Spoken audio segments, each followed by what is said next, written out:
Okay, so now we get to the technique itself, which is to how we can play precisely in time in the pocket with the metronome in a relaxed fashion with extremely high level of precision.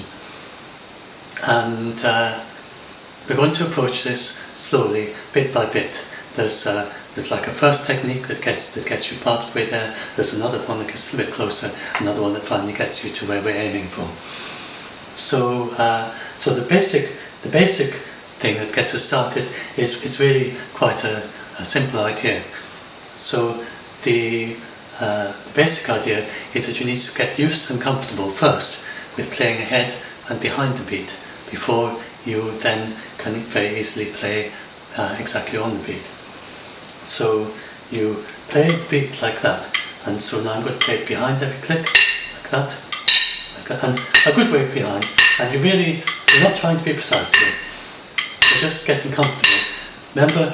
Remember before we had that exercise just alternating with the beat. It remains as relaxed as that all the way through everything I'm describing. It never gets more involved than that. So just in a very relaxed way, you're playing after every click.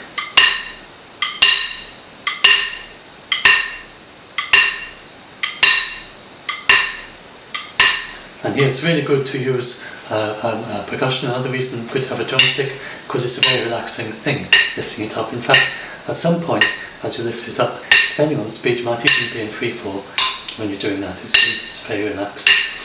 So, and then you play before, and you play before it like that, like I'm doing now. And if you got used to drifting around in the middle, let's go a bit further away. If you got used to drifting around in the middle, then this perhaps come a bit more naturally and easily. So again, just very relaxed, just playing forward. And it doesn't matter if you're sometimes a bit further away and sometimes closer. And now what we want to develop here is the idea that at any time you can just come in and hit the beat before, or you can just come in and hit the beat after. And so it's good not just to be beating continuously, because that's somewhat easier in a way, but just to leave gaps as well. So you go,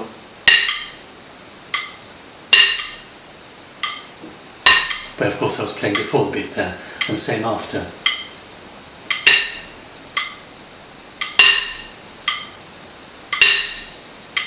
And then you can do, and so at any time now you've got the feeling that you're going to come in before, I'm going to come in before, that, and I'm going to come in afterwards, like that, and then before, in a very relaxed way. And so once you've got the idea that any time you can come before, and any time you can come up, you can come before at any moment if you want to, you can come after at any moment if you want to, then that means that somehow you have a clear idea of where the click itself is. So you may find that then you can hit the click exactly as well, just any time you like. And you may find you can already do that. Now that wasn't precisely in time with the click, but it was a good approximation. So that's probably what's going to happen at this stage. So that's a very simple, this is how you get started. So you play before, after, both very relaxed fashion, and then just have a go at hitting click, but just once, sort of thing. And I say each of these exercises, but perhaps if you're making a proper music session, you'd be doing that for quite some time, any of these exercises, until it becomes easy and natural. And anyway, so I'm going to just press on, and so the next thing is that we're trying to get closer to the metronome click. And when you get really close to the click, then what can happen is that you need to think a little bit of concentration to decide what side of the click you are. And even that, just having to think just a little bit for a moment or two, am I before or after? That is introducing a very low level of kind of tension and effort into your metronome technique. And we want it to be completely, totally relaxed. We don't want even that. So in order to do that, a kind of useful tip is to think in terms of an echo, because we are so used to echoes, we're used to what an echo sounds like. So if the metronome sounds like it's the echo, then that means you're ahead of the beat. If you sound like you're the echo, then that means that you're behind the beat. So then we can go really close and try and hear like an echo.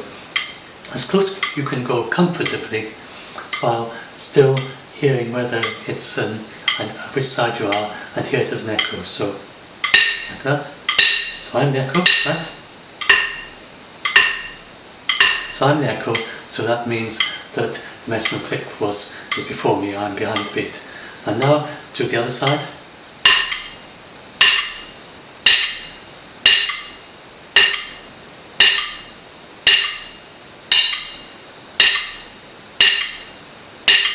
And this time the metronome click is the echo. And then, again, having both done that, we can have a test shot at trying to hit the beat exactly, because it's in between those 2 points.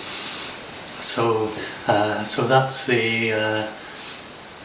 that's like the second stage of this. And so now I'm going to go on to the next stage, which when you get really close and really precise.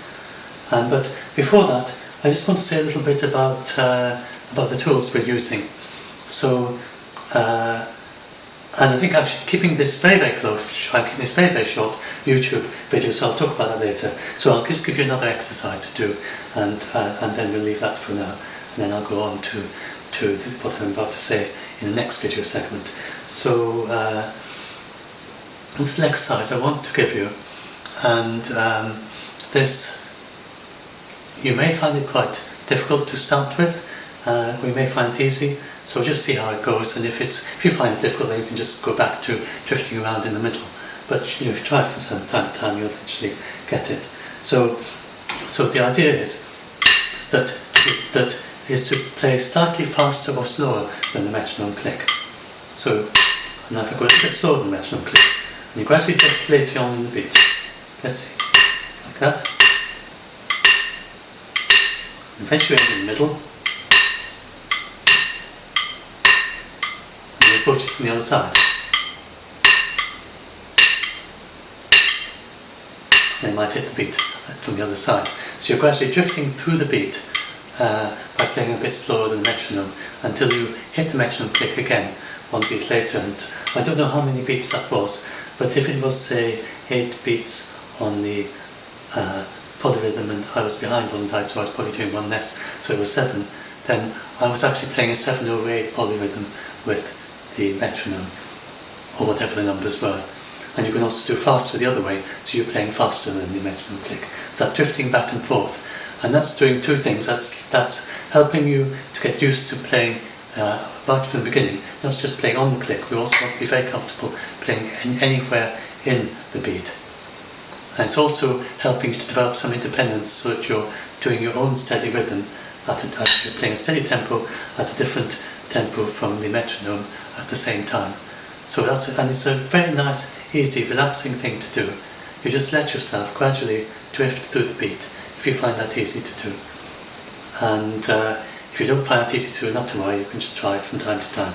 But it is very easy, and once you get used to playing precisely in the pocket and playing in different positions in the beat, then you can also get used to drifting back and forth, and you can do this gradually drifting to the next beat in the metronome. It's a nice, relaxing thing to do. So next I'm going to talk a bit about the equipment about bounce metronome and these things, just a short video segment, and then we'll go to the highest level of precision after that. So that'll be the next video in the playlist, and I'll also put a link to it at the bottom of this video.